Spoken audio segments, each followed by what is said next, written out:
За юу цаана инхүү би те өдөөс иргэн ирлээ. Нэг олцоод ирлээ. Одоо тэгээд бичлэг хийж байна. Өнөөдөр бол те нийгэн та нартаа DC-ийн ертөнцийн дэх хамгийн үүрэг хөрөлтэй те супербата хинбэ гэдгийг сайхан ярьж өгнө. Ямар новшоод ярих гэдэг энэ да. DC-ийн ертөнцид угаасаа амар олон баатар байгаа шүү дээ. Угаасаа тэгэл Жуман Баатар гэдэг бас амар олон университет гэж би та нарт хэлсэн. Гэхдээ ер нь бол хамгийн үүрэг хөрөлтэй баатар хэм бэ гэвэл Бэтмен Супермен хоёр л ер нь хамгийн түрүүнд толгойч орж ирж байгаа те. Тийм угаасаа энэ хоёр л хамгийн түрүүнд угаасаа орж ирдэг юм байлээ. Гэхдээ энэ хоёр бол биш. Юу нь бол Flash гэдэг дүр маань байна. Дүр гэж баатар маань байна. Манай баатрын талаар ер нь бол мэдгүй хүмүүс бол зөндөө байгаа. Чадварууд нь зөвөр ингээ хурдан гүөхэл гэж боддог. Супермен шиг тийм аймаа нүднээсээ лазарддаггүй, супер их хүчтэй биш, гимтшгүй, бат бөх бийгүү гэж ер нь хүмүүс ер нь боддtiin байлээ. Гэхдээ ер нь бол Flash бол баг Суперменээс илүү DC ертөнцид илүү нөлөөлдөг дүр. Flash цаг хугацаагаар аялж чаддаг, цаг хугацааг өөрчилж чаддаг. Түүний өөрчлөлт цаг хугацаанаас болоод ертөнцийн тэр жигтэй өөрчлөгддөг. Гэхдээ яг нь түүнийх шихээсээ илүү бас өөр олон Flash-ууд бас байгаа л да. Тэдний өөрчлөлтөөс ер нь бол хамаарад цаг хугацаа нь өөрчлөгдөн, Dark Universe үүснэ, бусад universe-үүд үүснэ, ертөнцүүдийн устдах те нөгөө нэг түсэгцэн болдог байхгүй юу? Ер нь бол Flash-ууд баг DC ертөнцийн хувь тавиланг бүлтэн шийддэг. Тэд нэр Суперменийг те яг төрхөөс нь өмнө очиод алж чадна. Ер нь бол жоохон те амар логикгүй.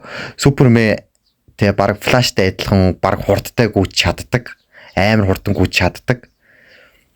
Ер нь бол хурдын хувьд бол Flash-аас баг илүү гарч чадгаар хэмжээнд байдаг ч гэсэндээ та нар ингээ бодож байгаа хэл та ийм тэгвэл хурдтай юм бол яагаад цаг хугацаагаар хурж чаддаг юм бэ гэж.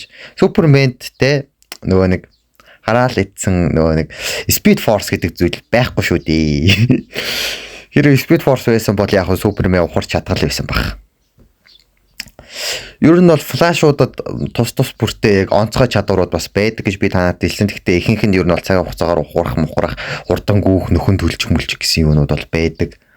Гэхдээ миний өмнөх бичлэгэн дээр ярьсан нөгөө нэг Red Dead Mate шиг те нөгөө нэг зомби арин босгодог, эсвэл өнгөрсөн цагийн хугацаагаас өөрийгөө авчирдаг ер нь бол бас дөрүүд бол байна.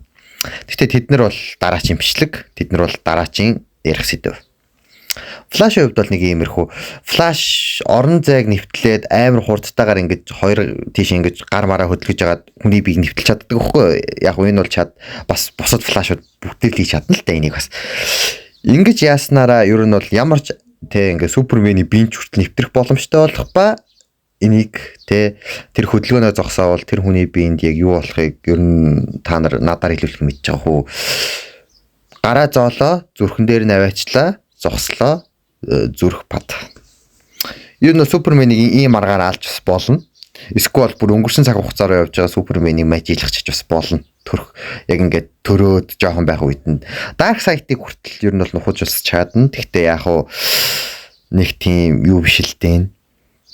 Ер нь бол Flash бол бараг л DC ертөнцийн хамгийн үүрэг хөрөлтэй Суперменээс ч илүү ер нь үнэлэгддэг баатар. DC ертөнцийн одоо тэгээд ер нь бол би бичлэг болгон дээрээ ер нь сүүлд нь нэг тэ юу хэлж өгнө гэж факт хэлж өгнө гэж би ярьсан. За ер нь факт гэжтэй нэг дараачийн бичлэгэндээ нэг тэ оруулах нэг дүрийнхаа нэг түлхэц маягийн зүйлийг өгж байгаа юм уу да. За энэ удаагийн тэ нөгөө нэг дараачийн бичлэгний эзэн мөн түүний тэ бичлэгэн дээр дурддах тэ нэлээд хэрэгтэй зүйл байгаа. Энэ бол Mobius-ийн сандал буюу Mobius Tron. Яа, новш англи хэлэндээ муу юм байж ийм юм хэлээд хэрэг байна уу шүү. Баймааргүй лээ. Энэ Mobius-ийн сандал гэдэг энэ зүйл бүр амар ярихтай түүхтэй. Энэ сандал дээр ер нь бол 3 хүн суужсан байхгүй юу?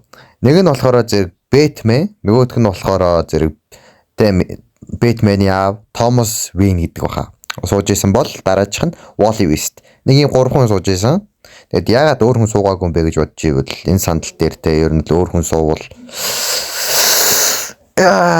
мэдээж хэрэг хүнээ. Энэ сандлыг яадаг вэ гэвэл бусад мультиверсүүдийн цаг хугацаа те ингээ бусад мультиверсүүд рүү чөлөөтэй ингээд те хязгаарлалтгүйгээр ер нь бол нэвтрэх Ер нь бол энэ тэргээр дамжих тийм хүч чадал те тэр ингээд өөр ертөнцийн те ингээд цаг хугацааны те бүр өмнөх цаг хугацаа руу явах боломжтой байдаг хөхгүй. Гэхдээ энэс илүү бас нэг юм нь болохоор тэр олон хязгааргүй олон мультиверсийн бүхэлдээ ингээд мэдээллүүдийг нөгөө нэг суусан хүндийнхаа толгоор руу шахдаг хөхгүй. Тэгээ мэдээч хэрэг энэ ингээд юмыг давж гарч чадахгүй хүн мэдээч хэрэг тэгэл Mobius-ийн сандалд үхдэг юм. Mobius-ийн сандал бол New God буюу шинэ бурхан англилд ордог. Ер нь л хэрэгсэл гэх үү нэг одоо юу мэрч юмтэй мэдэхгүй. Ямар ч тач энэ дээр суусан ингээд те дараачийн хүн болох Wally West-ийн талаар дараачийн бичлэг инхүү орхны хараалаа. Гэтэ яг ингээд энэ Mobius-ийн сандал гэж нэг юм амар лайтай бүр Бэтмен суугаад, Томас Вейн суугаад, тэгээд Wally суугаад, тэгээд гуруулаа эзэмшээд байгаа юм уу нэг яа мэдхгүй. Би энэ Mobius-ийн сандал бүр арай л завхарсан их түүхтэй болохоор би ингээд Mobius-ийн сандлыг үргэлжлүүлж яриахгүйгээр ингээд орхий зав. Ямар ч тач Mobius-ийн сандал гэж энийг юм нь бусад universe руу аялдаг, бусад universe-ийн цаг хугацаагаар аялж чаддаг. Эзэмшигч буюу суусан хүнтэй бүхэл universe-ийн ингээд мэдлэг, оюун ухаан бүхэл нэмэгтэй ингээд толгоор нь шахдаг нэг тийм балай сандал гэдэг. Ер нь бол ойлгочих ер нь бол буруудахгүй. Ингээ ойлгочих ер нь баг тэр нь хамаагүй шулуухан амар. За энэ үрээд ингээ бичлэгээ дуусгая. Ямар тэнэг факт гэсэн наад чинь ямар тэнэг ямаар ер нь бичлэгээ дуусгаж байна. За хамаагүй. Дараагийн бичлэгээр тэгээ хамгийн хурдан флаш буюу тэ DC-гийн ертөнцийн хамгийн хурдан дүрийг ярих болно. За дараагийн бичлэгээр уучлаа. Түр баяртай.